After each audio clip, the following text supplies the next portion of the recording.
ayca defe naa ni bi ñu dooree suba ba tey Chérif bu ñu koy junju sànq tamit doyen mu ngi ci àddu ñu fas yéene waxtaanee jàng ak jàngale ak sëñ bi Ndoye Abdoulaye bisimilah ñu ngi lay dalal jàmm ci télévision Futurs Médias. jërëjëf Astou Mbène Thioub maa ngi lay nuyu di nuyu Modou Fall. di nuyu Abdoulaye Cissé di nuyu Chérif Dia. di nuyu seen équipe yëpp Info Matin di nuyu waa groupe GFM ñëpp di tamit jàngalekat yi ñëpp ñu ñuy seetaan. suñuy militants sympathisantes ak tous les personnels enseignants ngeen may ma jaale parce que wax ngeen ko Sénégal dafa ñàkk kilifa yu mag ma tàmbali ci yaa Seyda Mariama Niass wax ngeen ko da ngeen ne ñu ko xam ci jàngum alxuraan rek lañ ko xam ci daara kon kooku bu fi jógee perte bu mag la pour umma islamien te wax nga ko du ay doomu Sénégal rek la ñu jàngal foofu yar leen mais fu ne la ñuy jóge boo demoon gàmmu Medina Baye ci veille bi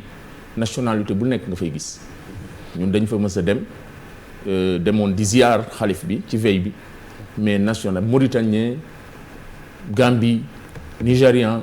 Hausa yi façon nationalité bu nekk nga fa gis kon loolu bettuñu ñuy ñaan sunu borom mu teeru ko ci àjjana yi gën a kawe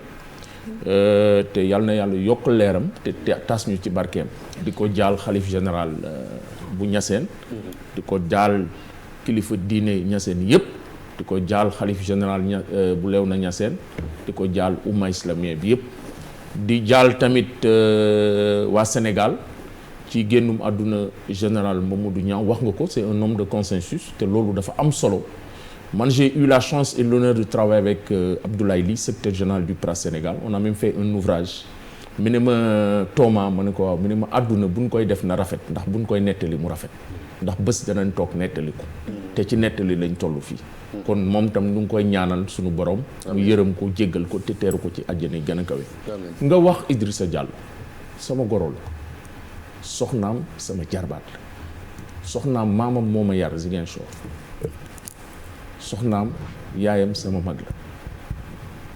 xanaa muy jamono yële la génn àdduna may fàttaliku benn yoon ma xëy suba ñëw di ko seet si ñëw ba ci bunt bi di laaj mu ne ma xam nga kër gi yaa gën a xam ne maa ngi nii toog sama jarbaat la suñu goro muy génnam àdduna muy perte bu mag ci Sénégal parce que da nga ko wax constance ci dans l'action politique ak détermination ak fidélité ak loyauté bu mu àndul démb dafa am lu am dañu jógee journée mondiale des enseignants may déposer suñu benn militante madame John mu ngi dëkk Dalifort ma ñëw bi foofu ma ne ko mais maire bi sama goro la soxnaam sama jarbaat akal la bu mu fi jógee foofu laa jëm incha allah bu neexee suñu borom ma ne ko ah mu ne ma ah bon mu ne ko ah mu ne ma ku baax la kii Dalifort lépp ku bëgg otoom buy dawal ku mu jàll dana taxaw nuyu la saafonteex yow kon kooku vraiment seede yu rafet la te gis nañu taxawaayam tamit ci réew mi et il faut des hommes de valeur parce que loolu mooy tax réew jëm kanam des références et ñu ngi ñaan suñu borom ñu ngi koy jaal mbokk yëpp di ko jaal waa famille Sidibé waa famille Dramé li nga wax Ziguinchor yëpp ñu leen koy jaal di ko jaal waa Dalifort di ko jaal njabootam di ko jaal soxnaam di ñaan suñu borom mu yërëm ko jéggal ko teeru ko ci àjjana gën a kawe ñu fekki ak ñu leen di fekki yëpp yàlla na leen yàlla yërëm te jéggal leen amiin jërëjëf léegi bu ñu doon dugg ci waxtaan wi nag ñu fàttali ni yow yaa jiite CUSEMS cadre unitaire des syndicats des enseignants du moyen secondaire coow li bari na ci wàllu njàng meek njàngale mi rawatina la jëm ci curriculum bi ñu fi war a indi laataa loolu seen yeneen collègues yi nekk CUSEMS ak yooyu ñoom tey dañuy yëngu-yëngal ndaxte jàpp na ne ndàmpaay yi leen waroon jox ci correction examen yi joxuñ leen yéen seen syndicat dafa concerné wu ci loolu. waaw loolu jàngalekat de xam nga loolu waruñu ko sax taxaw di xeex jàngalekat warut a dem grève pour indemnité frais de mission la bu ñu gisee année bi ak mbas mi sacrifice yu jàngalekat yi def nangu jamono yoo xam ne ñëpp a tëju confiné wu service yëpp confiné wu ñu dugg ci bus yi gis ngeen ko fii Liberté 5 dem ci gox goxaan yi ñu leen di stigmatiser di leen daw ñu dugg ci école yi école yoo xam ne ndox mi jël na ko classe yi am ndox condition yu ñu jàngalee xeex ba ñu am des résultats satisfaisants ñëpp di ko rafetlu lu ñu doon xaar ci nguur gi mooy lu mu déglee jàngalekat yi mu respecté ko parce que lii du revendication c'est un droit dafa mel ni agent bu dem mission c'est des frais de mission agent Sénégal bu dem mission dañ la koy fay mais musoo dëgg député wala ministre wala conseiller kaas ko jàngalekat yi da koy kaas pourtant dañuy nangu xaar ñeenti weer kon nag nguur gi luñ koy waxaat wax naa ko Sali wax ko mën na leen vraiment il faut donner un signal fort bi mooy c'est bien ngeen di rendre hommage jàngalekat yi di wax lu baax la ñuy def président rendre na leen hommage ministre bi rendre leen hommage mais la meilleure façon de rendre hommage aux enseignants mooy li nga digal ak ñoom nga jox leen ko indemnité yi 30 novembre ba mooy dernier délai bi balaa ñu fay yegg ñu fay leen malheureusement boo demee dañ la naan viré nañu nga dem banque bi mu ne jotaguma message bi nga dem fii ñu fay copie fii ñu fay déplacement moo indi perturbation te ren ministre bi dafa ñëwoon vu les heures bi retard bu ñu am ci démarrage année scolaire il faut tout faire pour préserver le quantum horaire mais tey jii bu amee perturbation. mais su ngeen bëggee seen loxo moo lay wane quantum bi moom. le gouvernement est seul et unique responsable xam nga gouvernement jàngalekat yi daaw maa ngi la koy wax l'enseignement c'est pas la contrainte daaw boo gisee jàngalekat yi conditions yu ñu doon dem yow muy responsable syndical sa yaram day daw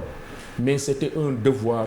de patriotisme d'engagement c'est un sacerdoce que nous avons assumé entièrement et nous avons dit et j'avoue beaucoup d'enseignants sont tombés malades loolu ñun duñ ko wax ñu bëri feebar bi da leen dal ci Covid bi mais récemment on a des gens parce que aujourd'hui la situation est plus qu'inquiétante parce que courbe bi dafa yéeg écoles yi les dispositifs sanitaires n'est pas en place il y a énormément de difficultés parce que dañu ne nettoyage systématique 2 fois les salles de classe dañu ne gel dispositif sax amul dañu ne port du masque systématique amul le respect des barrières de la distanciation physique ou sociale amul dañu ne école yu amul ndox wala amul réserve ndox dañu leen war a fermer systématiquement parce que c'est ça que dit le nouveau protocole sanitaire. loolu bu ko defoon est-ce que jàng dina am parce que loolu protocole sanitaire bi moo ko sàkku mais li nga wax nii moom la exiger mais gisuñ ko ci daara yi. surtout ci Dakar moom laa la wax c'est-à-dire moo tax ma ne la bon les enseignants sont exposés à plus forte raison ceux qui ont des problèmes de santé sous-jacents qui ont des maladies comme ñu am asthme am diabète am hypertension et qui ont un âge avancé. Et c'est pourquoi nous interpellons encore une fois l'éducation, le président de la République, qu'il faut protéger. Parce que l'heure est grave, situation bi c'est très compliqué. Et encore une fois, l'école, c'est de petites entités. École, ay espace yu ndaw la.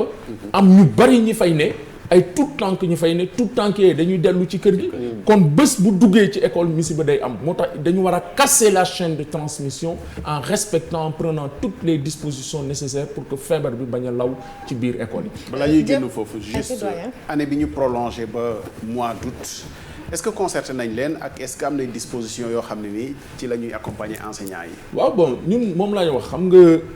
Olof Ndiaye da ne wax ci loo xam ak wax sa xalaat bokk. mbir mi ñu ci am xam-xam ñu tàggat leen yi quand je parle ñu ci am xam-xam mooy docteurs yi waa médecin parce que fii dafa am le comité national de gestion des épidémies ñoom ñooy surveiller l'évolution des épidémies ñoom ñooy wax tey jii reprise yi il faut ñu valider ko il faut ministère de la santé et de l'action sociale valider ne mën nañu reprendre mais lii ak lii la ñu def ñun nag CUSEMS si loolu la ñu mës a tënku joxe nañu suñu xalaat dañu ne mbir mi graaw na dañu jël disposition yi parce que quand même day toll foo xam ne jàngalekat yi wane nañ ko bi mbas mi amee dañu arrêter seen grève ba pare participer financièrement matériellement à la lutte contre la Covid man suma organisation syndicale symboliquement dañu jël benn somme jënd ay équipement jox ko waa département maladies infectieuses de l'hôpital Fann suñu camarades yi ils ont offert gracieusement leur service pour les cours en ligne ministre bi wax na ko ñëw ne ñu ngi nii dañu bëgg a jàngale yeneen profs yi dañu créer seen groupe WhatsApp moo am une interaction ñoom ak élèves yi dégg nga bu ñu reprendre jàngalekat yi dem mais on a dit sur le plan de la gestion de la maladie et les dispositions sanitaires yu ñu war a jël kooku ñun mënuñu ko wax médecins yi ñoo ko war a mën parce que ñoom ñoo xam maladie fu mu toll quelles sont les dispositions maintenant protocole sanitaire c'est le document officiel moo ñu lié au gouvernement ñun dañu ne nañu respecter protocole sanitaire parce que l'heure est grave situation bi métti na nit ñi jaaxle nañu te lenn moo ñuy sauver nañu fagaru moo gën faju fagaru nag mooy nañu sol masque yi nañu respecter gestes barrières te comme école tout tànk yi ñoo fay ne te ñun suñuy maama ki ñëpp ñooy dëkk ci kër yi bu duggee ci biir kër yi misiba day am donc il faut tout faire pour casser la chaîne de transmission. protocole sanitaire boobu nga wax dafa am ay jafe-jafe lan moo ko jur école dañu amul jumtukaay suivi dafa amul wala état bi dafa tijji école yi rek bàyyi kooku ñi nga xamante ni si ñoom ñoo ko yor où se situe le problème exact. dama jógee tournée ñun on a fait un constat parce que bu ñuy ubbi protocole dañu ne nañu jox professeur bu ne jàngalekat bu ne personnel administratif technicien du sang ku ne nañ la jox ñetti masque mais loolu amul ci école yu bari boo jëloon sa caméra nga wër école yi parce que man je viens de Kébémer ay Ndiaye Thioro ay Darou Mouhty ay Ndande zone yooyu yëpp def nañ ko ci biir àll bi yëpp dugg nañ ko. ñetti masque yaa ngi dégg ci ban périodicité. bon voilà loolu c'est un problème loolu ñun wax nañ ko parce que masque yi aussi foog ñu koy renouveler parce que qualité masque yi dafa am problème ñaareel bi mooy nous avions aussi demandé qu'on mette à contribution les collectivités territoriales avec l'acte 3 de la décentralisation on parle même ñeneen dañu ne transfert ñi ni ne partage de compétences donc loolu aussi dañ ko wax mais dañu wax également ci protocole sanitaire dañu ne école yi nañu ut benn éponge boo xam ne dañ ciy def kii par exemple eau de javel di nettoyer rampe d'escalier kii mais loolu moom amul. mais est-ce qu'il y a le personnel pour. waaw mais c'est ça le problème aujourd'hui parce que normalement dafa war a am benn comité de gestion Covid au niveau des écoles pour chaque école. mais fu mu ne nii amul parce que même au niveau des personnels enseignants il y a un déficit criant. Il y a un déficit de personnel, il y a un déficit de classe, il y a un déficit de table-banc, il y a des abris provisoires yoo xam ne am na juróom-benni junni abris provisoires te loolu Covid bi révélé na ko parce que la qualité interroge l'environnement scolaire mais Covid bi dafa wane ni l'environnement scolaire dañ ci war a liggéey kon loolu yëpp beneen aspect bi mooy denrée alimentaire dans le premier protocole dañu ne interdiction maanaam tere nañu kuy jaay ci école yi ak ci biir école yi mais protocole bu bees bi dañu ne terewuñu ko mais nañ ko contrôler mais kan moo koy contrôler ban service moo koy contrôler ban personnel moo koy contrôler donc et même maîtrise du protocole sanitaire boobu par rapport ak personnel bi parce que normalement le protocole c'est comme le règlement intérieur mais comme le règlement malheureusement aussi le protocole n'est pas bien diffusé ñu bëri maîtriser ñun dans nos tournées parce que ñun du rek dañuy def ay revendications moi j'ai dans mon bu ñuy dem tournée on a mis beaucoup de photocopies fu ma dem jox leen protocole partager ak collègues yi et en même temps on fait de la sensibilisation fu ma dem dama ne collègues yi mag mooy faj boppam masque yi nañ ko sol parce que ñun par exemple dañuy wàcc fenn sol suñu masque les gens nous regardent comme des extraterrestres mais on leur dit que ça c'est important moi je porte le masque damay ñëw ba sol masque bi teg suma bouteille de gel fu may dem suma masque sama sac mu ngi am bouteille de gel et bu amee yenn durée yi dama koy génne changer ko fi ngeen di compat ci gars yi du ngeen ci jënd masque jox ko ñu takk xam nga dama la wax ne ñun waa dama la ne waa CUSEMS toog nañu ñeenti at ñu tëj suñu compte ñun ñoo doon cotiser pour fonctionner loolu waaw mais dama la ne ku toog ñeenti at di cotiser kooku ceeko ci wàllu bi la ba pare rax ci dolli bi mbas bi amee en dehors de la contribution jàngalekat dañu ubbi benn compte ñëpp ku nekk foo tollu ci Sénégal dugal ci ñu ànd ñun ak ministre dem jox chèque bi ministre des finances te s'il faut refaire ils vont le faire jàngalekat du ñu ay chinois du ñu ay taïwanais du ñu jël gaal du ñu dem Ceuta du ñu dem Melilla ci wàllu masque yi dogguma la mais démb rek gis nañ ni ministre de l'éducation muy Mamadou Talla ki nga xam te ni moom moo yor enseignement supérieur di Cheikh Oumar Anne yi nga xam te ni defoon nañ ko stock bi nekkoon Diamniadio toll ci 9500 ou 9500 masques président de la République ñu ne jënd nañ ko pour jagleel leen ko yéen jàngalekat yi ak école yi loolu démb la jotu leen am xibaar yooyu mën ci 3 millions nit 4 millions d'élèves 9 millions 500 en tout cas valeur presque 3 milliards de masques la yoo xam te ni joxoon nañ ko 3 milliards en valeur chiffre ci xaalis loo xam te ni joxoon nañ ko ñoom ñooy tailleur yi ñu defar ko ñu se ko woon Diamniadio démb lañ ko xaatim président jënd ko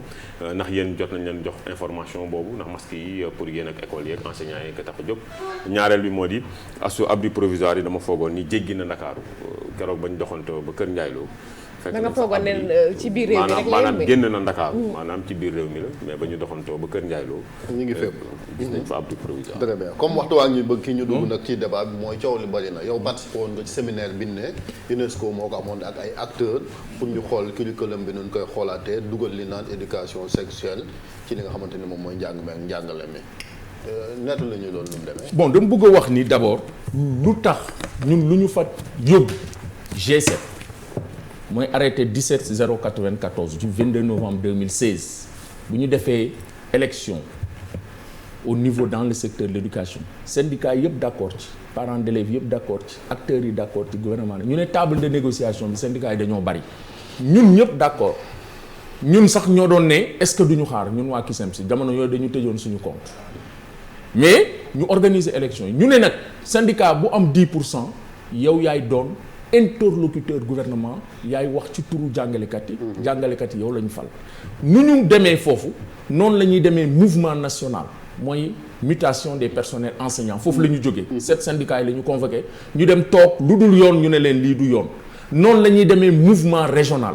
noonu la ñuy demee également commission gestion démocratique. noonu la ñu jógee nii guide. Évaluation du guide du mouvement national fu mu ne nii ñu ngi def commission administrative paritaire léegi nag bu ñu fa demee ñun man bi ma liiree terme de référence yi ma jógee tournée ma ne leen man maa fay dem parce que lii lu am solo la foog ñu dem toog fa déglu xam parce que nag bu ñu fa demul misiba day am bi ñu demee ñu dem toog fa premier jour bi dañu jàppante man personnellement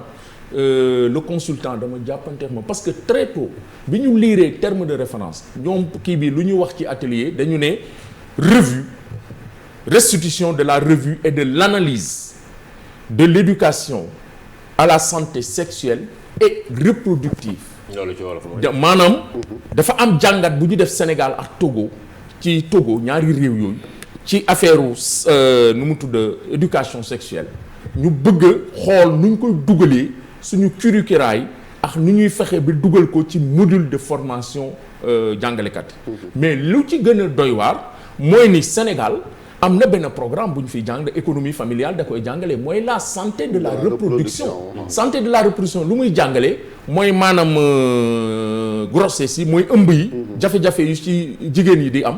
mooy nu ñuy toppatoo seen doom bu juddoo mooy campagne vaccination mooy également seen cycle menstruel loolu dañ koy jàngal loolu am na ci programme économie familiale mais ñoom dañu indi éducation à la santé sexuelle et reproductive. ban âge maanaam préscolaire lay commencer wala loolu aussi bëgg na ñoom. mais c'est important parce que âge bi ñu def 5 ans. préscolaire 5 ans. waaw boo xoolee beneen mbir mu ci am lu ci gën a grave mooy ñoom seen étude bi ñu ngi ko sukkandiku ci les principes directeurs de l'UNESCO. principe directeur de l'UNESCO lu muy wax fu mu ne nii mooy wax day wax éducation sexuelle complète boo jëlee la loi Chiapa cette fameuse loi bu ñu voté le 3 août 2018 mais dañu autoriser l'éducation sexuelle à la maternelle en France te bi ñu ko dugalee parents yu bëri dañu rocc ci seen doom ci école yi ñun nag bi ñu ko waxee dañ leen ne yéen bu leen neexee def lu leen neex def ko mais ñun suñu réew dafa am suñuy des valeurs culturelles ak cultuelles suñu diine suñuy aada li ngeen bëgg a jàngale duñ ko nangu te du dugg ci système bi wax nañ ko jàppante wax ko tubaab ñaareel bi dañu ne également bu ñuy def assise nationale bu Sénégal dañ ko def dañu ne l'esprit de l'assise c'est la refondation mooy dañuy tabaxaat suñu système mooy booy tabax sa système da nga koy tabax si yow à partir de tes propres valeurs de tes propres réalités socioculturelles de tes propres besoins de tes propres défis ñun nag bu ñu fa demee lu ñu fa war a wax nañ leen ko d'ailleurs consultant bi affaire bi jeex dane dama am lu ma metti dama triste parce que musuma am séminaire bu méttee ni bu jafee nii Sénégalais la wala tubaab moo fi ñëw mi ne dafa am mu jafe parce que début balaa ba fin ba dañu taxaw tem ne ko lii du jàll maintenant sëñ bi Ndoye li ma comprendre mooy UNESCO nan la amee kattan am doole ba war a ñëw interférer comme ça directement ci ñun suñu contenu au niveau éducatif. waaw mais loolu xam nga doole jooju man laa mënta foofu nag la responsabilité du gouvernement est engagée parce que le Sénégal est membre de